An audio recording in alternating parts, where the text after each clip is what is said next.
Hey guys, today I'm going to be ranking all 21 levels from LEGO Indiana Jones The Original Adventures. That's 18 story levels and 3 bonus levels. So the top tier we have Holy Grail, the best of the best. Then below that we have Top Men.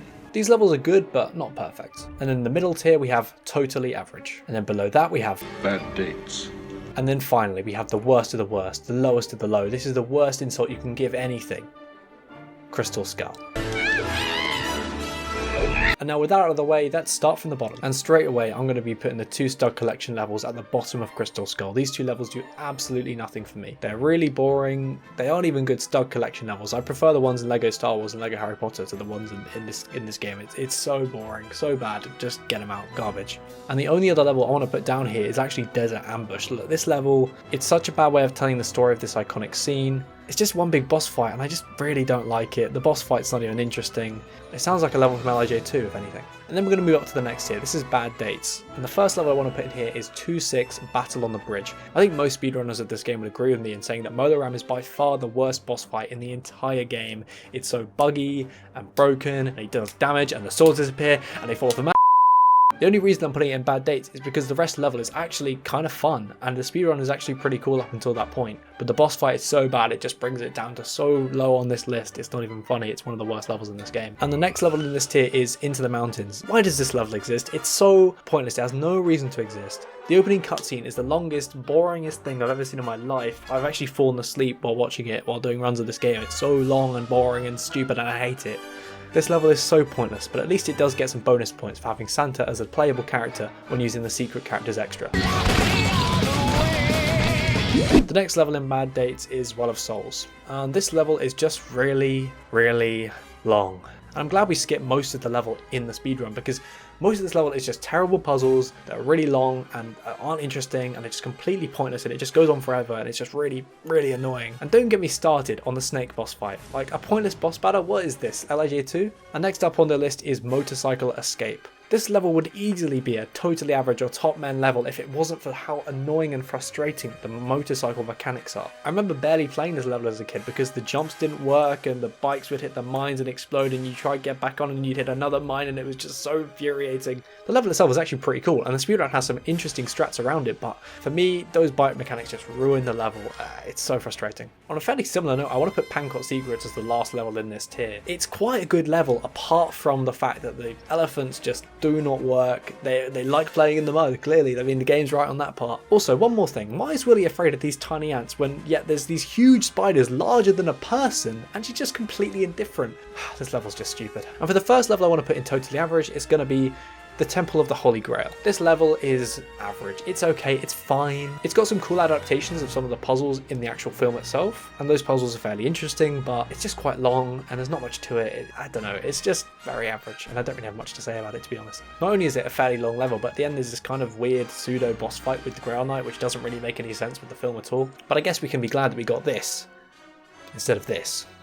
Similarly, we have 3-4 Trouble in the Sky. I like the opening to this level with the boss fight on the Zeppelin, but the rest is just kind of average. The final room with the birds is also kind of interesting, but there's a lot of pointless stuff in this level which is kind of a waste of time, and I don't really like it for that reason. But otherwise it's fine, so it's alright. And next up we have Escape the Mines, and I really don't have much to say here. I think the level's fine, it's alright. I think they couldn't have done the concept any better than they did it. There is a few soft locks which bring it down a bit for me, but it's fine. I don't really have much to say. The speedrun's pretty cool though. Next up is 1-5, Pursuing the Ark. I like this level, but I think that's mostly because the speedrun for this is kind of cool. It's really skill based and I'm really a big fan of that when it comes to speedruns for this game. But at the same time, like the previous level, it really isn't anything special. At least the truck fight at the end is a better version of what the 3-5 tank fight was trying to do, I think. But at the end of the day, it's just a fine level. It's average. It goes in Tohtally Average for me. And the next Tohtally Average level is 1-6, Opening the Ark. This follows on directly from the previous level, and I quite like this one. It's fine. The puzzles are interesting and not as long as in Well of Souls, which makes it quite interesting and snappy and quick, and I like that. It's a good level. Let's move on. Next up is 1-3, City of Danger. I like this level. The speedrun for it has changed and evolved a lot in the past 2 years, and the level itself is actually quite fun. And it's got Monkey Man, so instant bonus points. And for the final level in this tier, we have Free the Slaves. I think what carries this level a lot is that double boss fight at the end with the Maharaja and the slave driver. I think it's a really cool concept for a boss fight, and the mechanics work quite well with the bottle that regens him. I think it's really interesting. And then you get to see this man be crushed into a million pieces in a game made for children. I mean, it just makes my day every time I see it. The one thing that does bring this level down a bit for me is the puzzle in the third room where you're bringing the box all the way across the room really slowly, and it's just really, really slow. and infuriating. And now we get to the good to great levels. First up we have 3-1, the Humber Star Richard. And don't get me wrong, the opening cutscene is even longer than Into the Mountains, and this level is one of the longest in the game. However, it works. This level has a lot to it. I mean, you have the opening scene in Venice, you have the library, you have the catacombs, and then you have the battle with Kazim. I mean, this level covers the whole first act of the film in just one level, and I think that's really cool. I think the library puzzle is pretty interesting. Then you have the quick puzzles of the catacombs. I think that works really well. And although the boss fight with Kazim and the boats is kind of monotonous, I think other than that it's a really interesting level, and the speedrun is also quite interesting for it as well. And the next level on this, making the top 5, is Temple of Kali. This level is only here because of the speedrun for it. It is by far the most mechanically demanding level in the entire speedrun of this game, and I love that so much. The level itself is kind of average. It's so close to my heart though, and how hard I grinded and worked on that level when we got that sick run where we just got everything right. It's just so satisfying for me, and that's why I just will love it forever. And next up, just missing out on the top 3, and a level I didn't think would actually get this far, is Castle Rescue. And funnily enough, this is probably, in comparison to the previous one, the worst level in the speedrun. But the level is actually quite fun, under all the RNG elements that the speedrun introduces into the level. The nature of the route is kind of interesting, and the level is actually pretty cool. I distinctly remember playing this level quite a lot as a kid, so it clearly had a lot of replayability, and also you have the classic enemy radio operator, which is where my speedrun partner gets his name from.